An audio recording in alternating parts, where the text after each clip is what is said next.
Boa tarde, sejam todos muito bem-vindos. Hoje nós estamos aqui para falar sobre consciência saudável. Esse é o nosso projeto aqui no Cowork Saúde Integrada, que vai ao ar todas as sextas-feiras. E é um prazer ter vocês aqui comigo e um prazer também ter a Kátia, a nossa convidada, que vai falar sobre a violência doméstica. Mas o que leva o homem a agredir as pessoas que ele tanto ama, às vezes mulheres ou até filhos, filhas. E é sobre este assunto, ela é especializada nesta área e ela vai abordar para nós aqui no dia a dia dela, não é isso, Kátia? Você convive com isso todos os dias. Então eu vou passar a fala para a Kátia, ela que é mãe, é avó, já foi esposa e com certeza tem muito para passar para vocês sobre este assunto. Seja bem-vinda, Kátia. Obrigada, Marina. É um prazer estar aqui com vocês.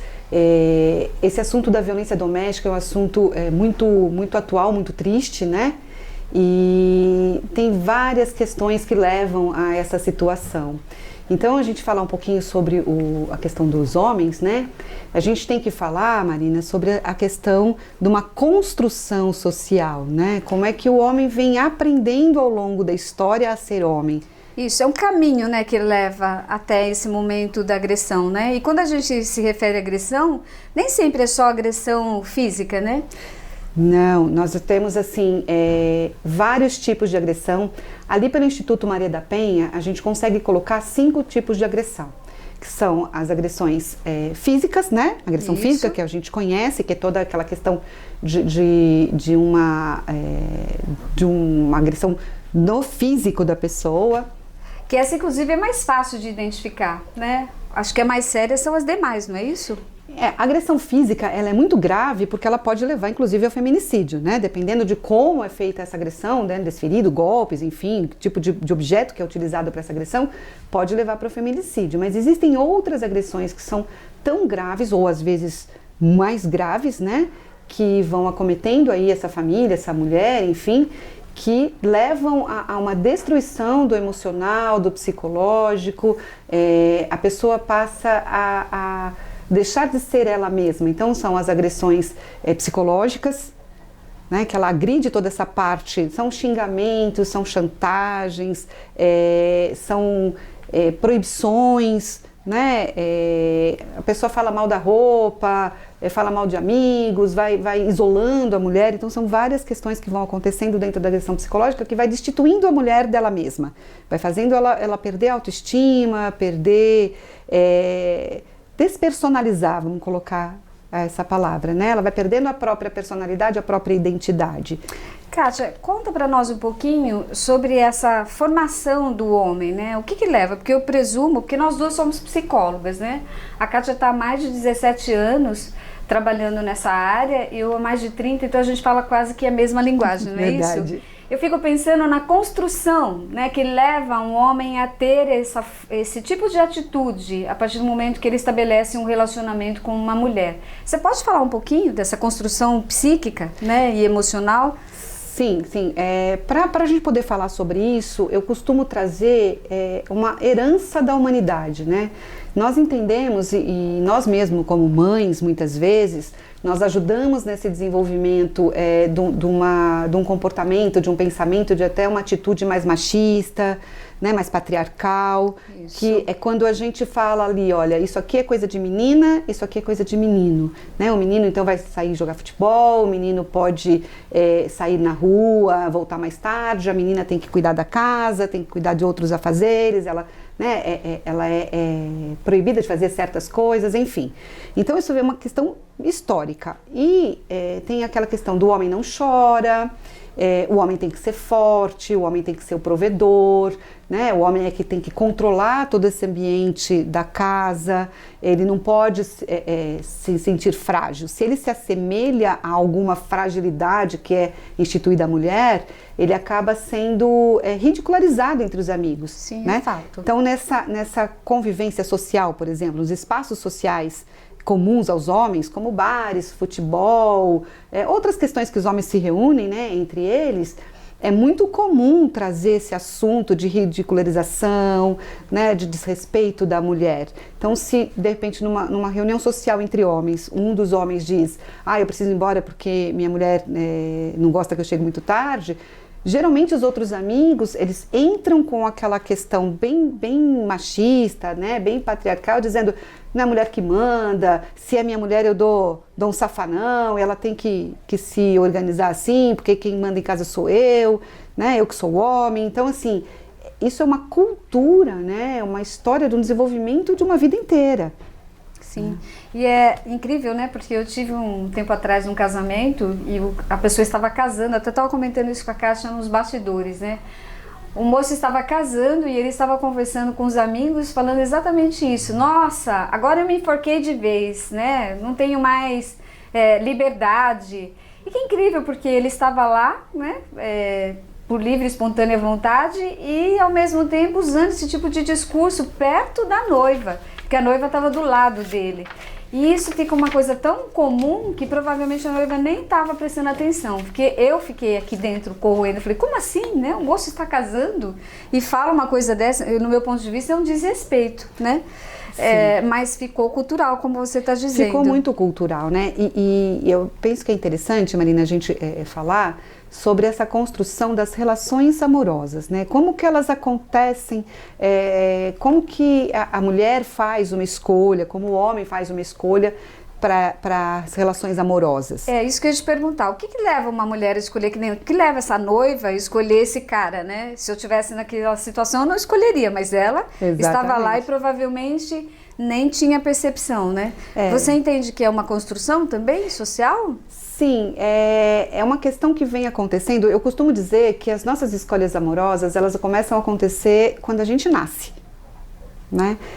Tem tudo a ver com a relação que os nossos pais estabelecem entre si, né? Uhum. A funcionalidade ou a desfuncionalidade daquela família. Então, às vezes, o que acontece? Tem um casal que tem essa cultura, né, de o homem mandar e a mulher se submeter de uma forma mais prejudicial, e essa criança vai crescendo dentro disso, né? Deste ambiente. Então ela vai entendendo que, por exemplo, existe ali uma cumplicidade, né, uma parceria, aonde o pai muitas vezes é mais violento, mais agressivo, e essa mãe está ali e é constituído ali para ela, né, o que ela vai tendo como crença, como registro, é que aquilo é uma relação de amor, aquilo é uma relação que acontece, que é natural, né, porque ela convive com isso. Então, quando ela vai crescendo e ela vai estabelecendo essa relação afetiva com outras pessoas fora desse núcleo familiar, é aquilo que ela sabe, é aquilo que ela entende como amor, né? Por isso que muitas vezes pode falar: tem dedo podre, né? Não, ela tem essa estrutura, essa crença, esses registros internos. Então, ela não vai conseguir entender que aquele homem que não grita, que aquele homem que não é impositivo, né? Que não é agressivo, ela não vai entender que aquele homem tem amor, né? Porque ela entendeu que o amor é daquela confusão. Sim. Sim, ela só vai conseguir fazer contato com alguém que tem essa mesma linguagem. Exatamente, porque do contrário, ela vai entender que não é amor, se a pessoa for branda com ela. Sim. Olha só, isso a gente chama de valores distorcidos. E a pessoa passa uma vida inteira com esses valores distorcidos e nem tem noção do que está acontecendo, não é isso? Não tem noção. E trazendo aqui para a nossa pauta sobre os homens, é muito interessante, porque eu atendo muitos homens, né, em algumas situações, trabalho com dependência química, então atendo muitos homens, e o que é interessante a gente trazer é que muitas vezes eles não sabem que estão praticando tamanhas violências, porque eles dizem assim: eu nunca bati na minha mulher, né, mas proíbe ela de usar uma roupa, eu nunca bati na minha mulher, mas denigre a imagem dela, né? Diz que ela não presta para trabalhar, que ela é burra, que ela não sabe nem cuidar dos filhos, né? Xinga, acusa a mulher de repente traí-lo. A parte sexual é a parte que mais gera agressividade, não é? Ou no seu ponto de vista, não? Também é uma parte que vem dentro. Se a gente pensar no matrimônio, entre as violências, né, que eu estava falando para você, então são 5 violências: patrimonial, física, moral, psicológica e sexual, né? Então, dentro dessa questão sexual, o que acontece nos casamentos? Existe aquela noção também, que é uma construção, né, ao longo da nossa história, de que a mulher é casada com este homem, então ela tem obrigações sexuais com ele. Então, mesmo que ela não esteja disposta, mesmo que ela não, né, não queira aquele contato mais íntimo, ela se força a fazer, ou o homem força ela a fazer, porque está dentro desse contexto do matrimônio. Mas o que esse casal muitas vezes não sabe é que essa situação é considerada uma violência sexual. Né? E ela mesma está se violentando a partir do instante que ela se propõe a fazer isso. Exatamente. Né? E nem sabe que ela não precisaria estar nessa situação se houvesse um valor dentro dela mais claro sobre isso, não é? Toda prática sexual imposta de uma forma, né, por coação, por pressão, ou uma coisa que a pessoa não gostaria de fazer, né, alguns atos, alguns costumes, a gente pode entender como estupro. Mas essa mulher, embora ela se sinta incomodada, ela não consegue entender que ela está sofrendo violência. Kátia, você pode contar para nós uma experiência que você tem no consultório de tantos anos, que mais te chocou sobre isso? Que essa violência velada, porque essa violência física, todo mundo se assusta, né? Porque vê o que está acontecendo na parte corporal. Mas essa velada... Eu vou fazer um resumo de algumas situações, né, que as mulheres nos procuram lá na clínica, e geralmente elas nos procuram porque elas estão muito tristes, muito insatisfeitas, né, e o que vem acontecendo? O homem muitas vezes a impede de trabalhar, diz que ela não precisa trabalhar porque ele dá conta, né, ele é o provedor, ele é o homem, né, como Sim. a gente falou, ele aprendeu isso também. Sim. Mesmo que não prover, né? Mesmo que não tenha essa nessa questão. Sociedade de hoje, se uma pessoa só trabalhar, às vezes não é suficiente para manter um lar, E aí ele né? controla esse dinheiro dela, ele fala que ela não é capaz, ou ele força ela a sair do serviço. Muitas vezes ele vai denegrindo a imagem dessa mulher para ela mesma, né? Você não é capaz, você não sabe cuidar dos filhos, você é burra, ou então eles saem juntos e a todo momento ele diz que ela está olhando para alguém ou alguém está olhando para ela. Se ela atende um celular é porque ela está falando com outro homem, né? E vai trazendo esse peso. Agora, tem situações que são mais marcantes, né? Então tem uma situação de uma moça que eu acompanho.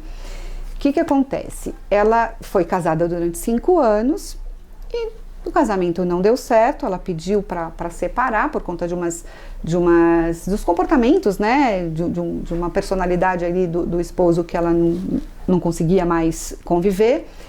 E esse homem, então, passou a ser o inimigo número 1 dela, né? Então ele persegue esta mulher, ele hackeou todas as contas dela de redes sociais, conta de banco, cartão de crédito, desviou as milhas dela do cartão de crédito, entrou no funcionalismo dela do trabalho, né, funcionária pública, e apagou todas as informações. Então essa mulher não pode ter rede social, ela tem que trocar de telefone, ele manda outras pessoas, inclusive ligar e ameaçar, ele vai atrás das pessoas que ajudam ela para ameaçar, para dizer que não é para ajudar. Né? E ele vai fazendo assim uma série de violências. E eu penso que a pessoa vai entrando nessa rede e nem percebe que está, né, dentro dessa rede de tantos abusos ao mesmo tempo. Sim, né? Ela começou a ficar muito preocupada e uma denúncia atrás da outra, né? E ele fazendo muitos estelionatos, porque é uma violência patrimonial, né? O estelionato está dentro disso também, com o nome dela. E acabou que, para se proteger, né, de qualquer coisa, porque ela começou a fazer denúncias, o que ele faz? Ele vai na delegacia e faz um boletim de ocorrência contra ela, dizendo que ela o agrediu. Nossa, gente. Né? Olha o ponto que chega. Pois é. E o mais interessante é que essa mulher foi citada né? O escrivão, então, é uma outra questão muito difícil, as mulheres muitas vezes não denunciam, né? Porque a justiça é feita por homens também com esse pensamento, né? Com esse valor, com essa cultura. Então, o escrivão dessa delegacia em questão, onde esse homem fez essa denúncia, começou a sumir com as provas que ela levava, né? Que ela não tinha feito isso. E, olha, foi um trabalho bem complicado. Além da violência doméstica, tem a violência social. Completamente. Que coisa incrível, essa né? mulher, ela é revitimizada muitas vezes. Kátia, conta pra gente um pouquinho sobre os projetos. A Kátia tem uns projetos bem interessantes sobre este assunto. Você pode contar um pouco para nós? Sim, nós temos um projeto que chama Foi Livramento. Olha que nome interessante. Foi Livramento, nasceu muito jovem esse projeto, mas assim, nós já estamos com um número muito grande de mulheres que nós atendemos, é um projeto social, nós atendemos as mulheres de forma voluntária, gratuita, né? Então é um projeto que tem na sua base psicólogas, assistente social, tem médica, tem delegada, né? Tem estagiárias de psicologia, estudantes de psicologia, para fazer o acolhimento. Então a gente faz esse acolhimento mais geral. Nos casos mais sérios, a gente faz um atendimento individual, faz o encaminhamento para a rede, né, dentro das necessidades, faz também esse acolhimento judicial para orientar essa mulher, caso ela precise separar ou tenha alguma questão de denúncia que ela queira fazer. Então é uma equipe multidisciplinar. É uma equipe multidisciplinar que nós temos, né? São todas mulheres, todas voluntárias. Nós atendemos a princípio pelo WhatsApp, mas nós estamos crescendo. Esse projeto não tem 2 meses ainda, então ele é bem novinho. Bem novinho. Espero que tenha êxito, porque eu entendo que a sociedade está cada vez mais precisando desse tipo de trabalho. Nós fazemos isso aqui também no Cowork, né? De uma forma diferente, mas trabalhamos assim, com a saúde integrada, né? Quando ela começou lá, desde 96, sempre com esse objetivo, trazer a consciência do que é saudável. Porque nós falamos muito de saúde, mas nós não vivemos a saúde, nós não temos consciência do que é ser saudável. E aí fiz tantos cursos, né, e fiquei pensando o que poderia ser feito para ajudar a sociedade. E aí eu resolvi então plasmar, né, literalmente o que hoje nós chamamos de Cowork Saúde Integrada. Então é um local onde quando a pessoa entra, ela já percebe esse ambiente saudável. E as relações aqui dentro são muito bem cuidadas para que realmente fique essa energia de amor, de parceria, de equipe multidisciplinar, justamente para que as pessoas comecem a perceber se elas estão em ambientes tão diferentes desse, que tem alguma coisa estranha, né? E elas podem começar a despertar e querer mais da vida. Mas para isso elas precisam ver, né, tocar, experienciar. E muitas vezes as próprias mídias, né, ou a sociedade de um modo geral, não proporciona situação nenhuma assim. Então a pessoa tem mais dificuldade de sair deste lugar, não é isso? Sim, dentro do meu trabalho, né, tanto com a dependência química quanto com a questão das violências, né, contra a mulher, eu foco muito nessa questão da prevenção, da informação, né, de ajudar a pessoa a desenvolver uma relação saudável consigo mesmo. Nós podemos aprender isso, né? Sim, então eu penso que esse seu projeto, ele é muito fundamental por conta dessa situação. Nós precisamos desenvolver a saúde, né? Claro, por exemplo, no Foi Livramento, a gente acolhe as mulheres que estão vivenciando, mas o nosso objetivo principal é criar multiplicadores de informações, de prevenção, né?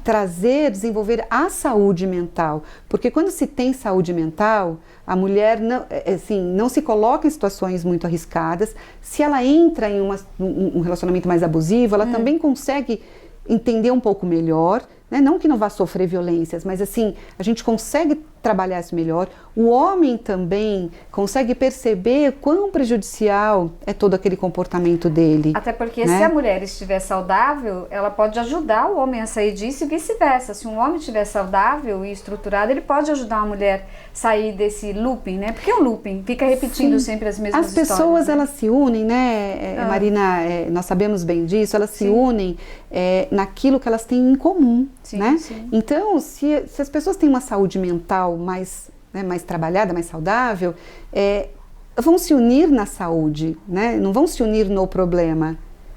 Porque quando a gente fala, como é que começa essas relações tão difíceis, tão abusivas? Porque a mulher tem todo aquele histórico que a gente falou de um lar disfuncional, né? O homem também, muitas vezes, ele também cresce nesse mesmo ambiente. Então, essas pessoas, elas são muito similares no sofrimento, na dor, no que falta. Então, eles se unem. Então, se a gente consegue promover a saúde, as pessoas vão se unir na saúde, né? Exatamente. E nós, sendo da saúde, nossa obrigação colaborar para que cada vez mais as pessoas tenham essa consciência saudável. Mas conta para mim um pouquinho o que você sentiu, porque a Kátia é a primeira vez que está vindo aqui no Cowork Saúde Integrada. Conta o que você sentiu quando você entrou aqui. Isso que eu estou falando faz sentido ou não? Bom, faz todo sentido, né? Eu entrei aqui e logo na recepção, quando abre a porta, é uma luminosidade tão grande, né? É uma claridade, é um ambiente assim que me trouxe um sentimento de muita paz. Né? Eu até comentei, antes de entrar aqui nos bastidores, com a pessoa que veio comigo me acompanhar aqui, que foi uma sensação muito boa, né? A gente começou a olhar os detalhes e prestar atenção.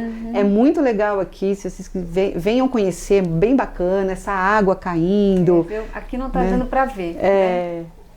Mas assim, é tudo muito, muito, muito gostoso mesmo. Passa justamente isso, essa questão da saúde, da tranquilidade, da saúde mental, né? É muito, muito gostoso. E é isso, você que está nos assistindo, pensa um pouco sobre isso. Você pode construir um lugar saudável, você pode viver dentro de uma condição saudável. É só começar. Às vezes começar com alimentação, começar a assistir coisas que realmente são mais amenas, né? Conviver com pessoas que também são mais amenas, e assim nós vamos conseguindo criar essa consciência saudável.